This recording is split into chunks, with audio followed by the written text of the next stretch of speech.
Yes, I've been gone. I'm sorry. Let's just get into this. Where am I? Demon tried to get bearing on where he was, before suddenly being shooken awake from his confusion. Come on, man, we're in a bloody war, screamed a man in his ear. Demon opened his eyes to see Josh standing over him, trying desperately to shake him awake. He was wearing the typical grunt armor, a white band on his right shoulder displaying a red cross, symbolizing that he was a field medic. Come on, man, get up. We gotta get to the extraction, he shouted, as he shoved a carbine into Demon's arm before heading to a tree and shooting out at something he couldn't see. How did you get on Remnant? Questioned Demon, checking the clip of the carbine and racking a bullet. Remnant? What the hell are you talking about? Come on, get your head back in the game, he shouted before ducking behind a tree and dodging a hail of bullets. As Demon looked around, he saw that he was no longer on Remnant. The trees of the Emerald Forest were gone, and he was lying hunched against a wall in some building.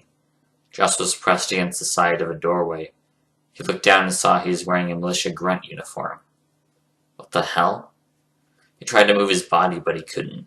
Without him wanting to, his body began running out of the door, firing his carbine, and sprinted to another building on the other side of the street he was on. He couldn't see much as he was still trying to figure out where the hell he was. As the world slowly came into focus around him, he could barely see anything other than what he didn't want to see. As he looked across the street a few blocks up, he saw his childhood friend, Harold, get crushed by the hand of a Titan, his bloody remains staining the bitumen. He grimaced on the inside, his body not really showing any reactions. As he sprinted to another building just up the street, he saw his cousin, Lucille, die from a rocket slamming into her and sending her limbs everywhere. He continued to watch the bloodbath unfold before him, unable to do anything other than watch. As he continued, Josh came back into view, but something was terribly off. He had a massive bullet wound in his chest, right above his heart, and half his jaw was hanging off, bloody tendons keeping it from falling off.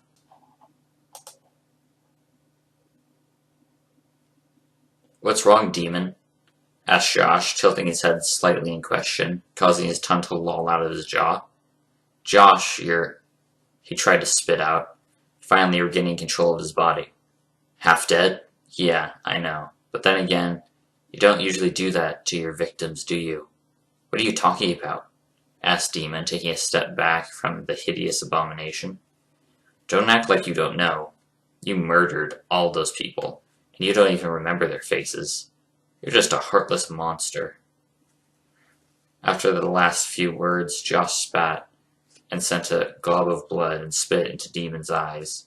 What the hell, man? Shouted Demon as he quickly rubbed the blood out of his eyes. When he opened them, however, he wasn't anywhere anymore.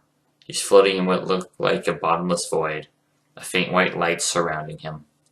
As he waited for a bit longer, he felt something tug at his leg. He looked down and nearly vomited at what he saw.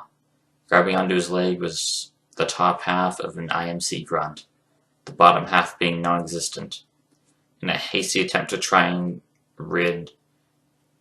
get rid of whatever it was, he punched it right across the side of his face, sending its helmet flying. It didn't let go, but revealed something far more sinister. As he looked at the grunt that was clawing at his leg, the thing that stared back was nothing. It had a weird, fleshy face with no mouth, eyes, nose, or any other facial features. His mind went into overdrive, and he hastily kicked the thing away, causing it to fall into a weird black void and disappear. What the hell? Before he could think about anything more, he heard strange muffled groans from behind him. He turned to see thousands more of the things slowly clambering their way to him, all in various states of death.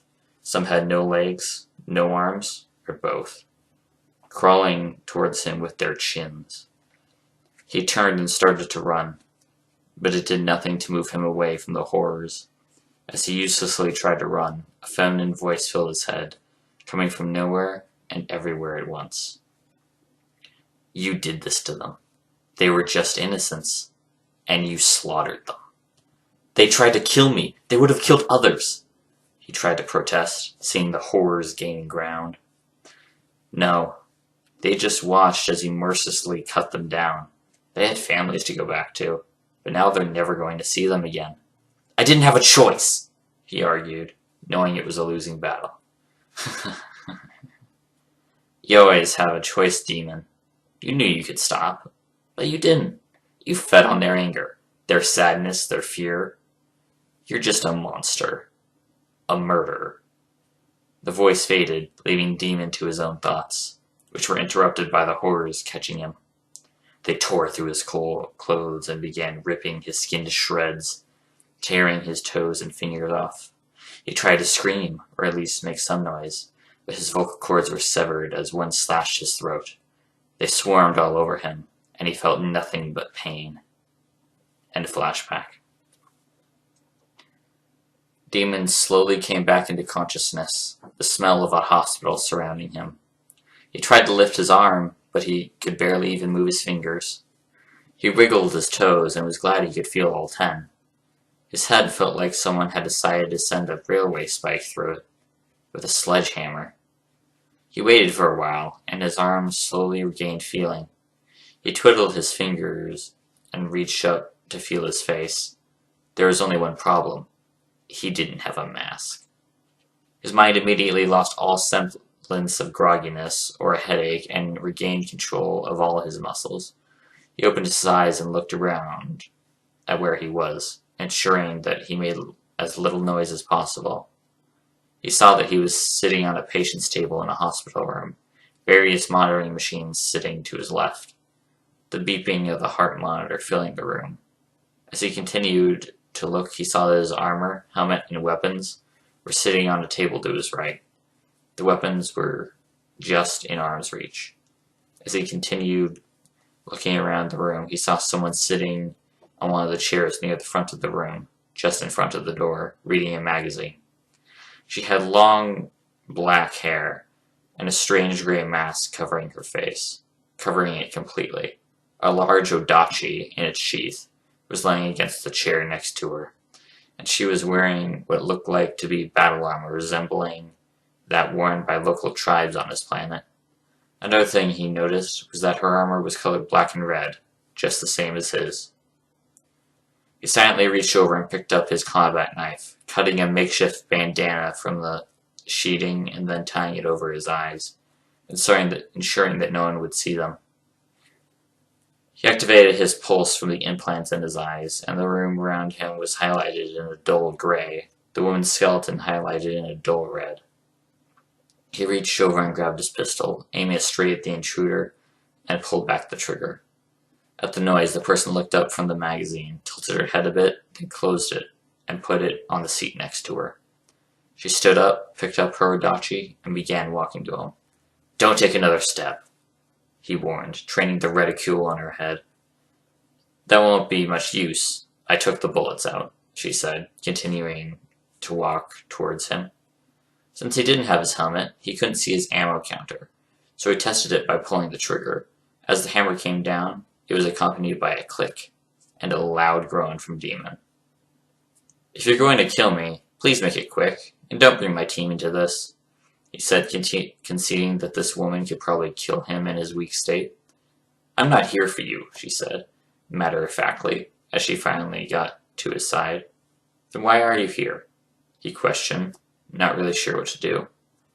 "I've been watching you since you came to this world, and you have intrigued me."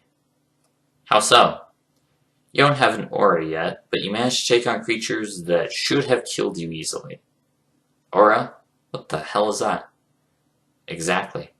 You came into this world with absolutely no knowledge of anything. Yet you still managed to survive." "Your point is?" "I've only known 2 other people who have come to this world and survived. Your uniform reminds me of something from my past. Yet I know that it would be impossible to get here. And furthermore, She stepped over and took out a necklace from within his uniform. What's this? As soon as Demon saw what she was touching, he instantly went hostile. Don't touch that! He screamed as he jumped off the bed, trying to punch her down. She nimbly dodged every blow and pulled out her adachi, kicking out his legs and putting it to his throat. Where did you get this from? She asked, holding the necklace in front of his eyes. It was a simple necklace, but it meant a lot to him. It was a cog with a smaller one on the inside, with a wing coming out off to the left, made of bone from one of the beasts of his homeworld. It's my mother's. Now give it back, he said, twisting it out of her grip, while grabbing the handle of the sword. As soon as he was out of her grasp, he jumped back and got into a brawler stance, letting the necklace dangle out of his right fist, expecting a fight.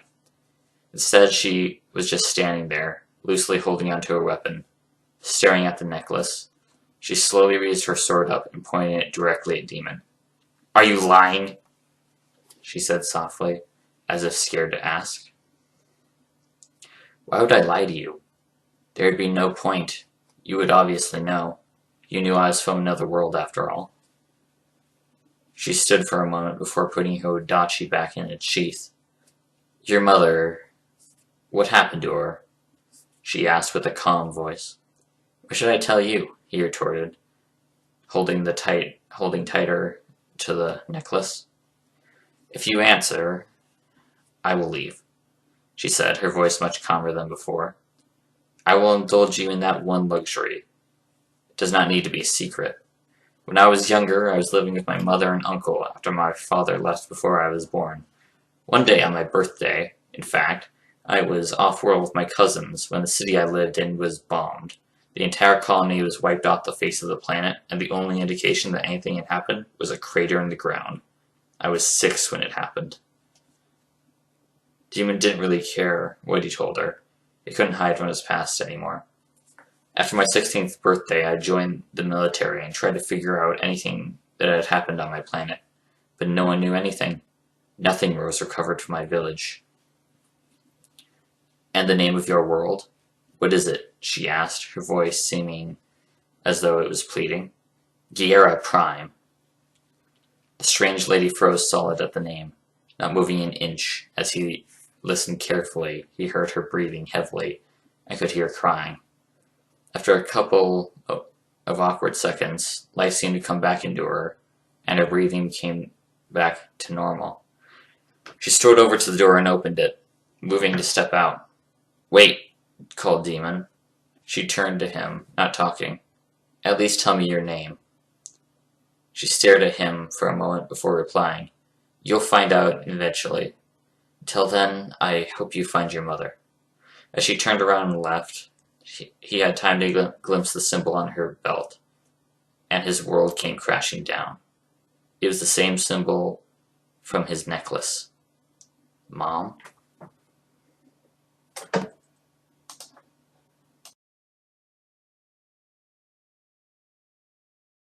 Sorry that took so long to put out. I had trouble getting time to record it. But anyways, tell me what you think. Did you like having the background, or would you rather have the actual story in the back? Anyways, I hope you have a great day. See you next time. I'll try and put out another one tomorrow.